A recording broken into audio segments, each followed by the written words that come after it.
శ్రీకృష్ణుడు ఏ అవతారంలో అయినా రావచ్చు. యదా యదా హి ధర్మస్య గ్లానిర్భవతి భారత అభ్యుత్థానం అధర్మస్య తదత్మానం సృజామహి.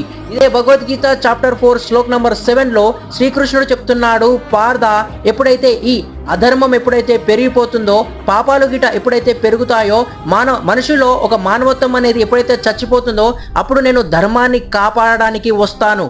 రాముణ్ణి నేనే, పరశురాముణ్ణి నేనే, దుర్గాదేవిని నేనే, కాళీని నేనే, లక్ష్మీ దేవతను నేను. అసలు నేను మనుషుడినే కాను, నేను ఒక ప్రకృతి, నేను ఒక జ్ఞానాన్ని. ఎప్పుడైతే ధర్మం అనేది అధర్మం ఉంటుంది కదా, అధర్మం ఎప్పుడైతే నాశనం అవడానికి వస్తుందో అప్పుడు ధర్మాన్ని నేను కాపాడుతాను ఏదో ఒక రూపంలో వచ్చేసి. అందరూ మన ఈ యొక్క అధర్మం పాటిస్తున్నారని మీరు కూడా పాటించవద్దు, మీరు ధర్మాన్నే పాటించాలి. ఎప్పుడైతే అధర్మం వైపు మీరు వెళ్తారో శ్రీకృష్ణుడు దాన్ని కూడా ఆపుతాడు.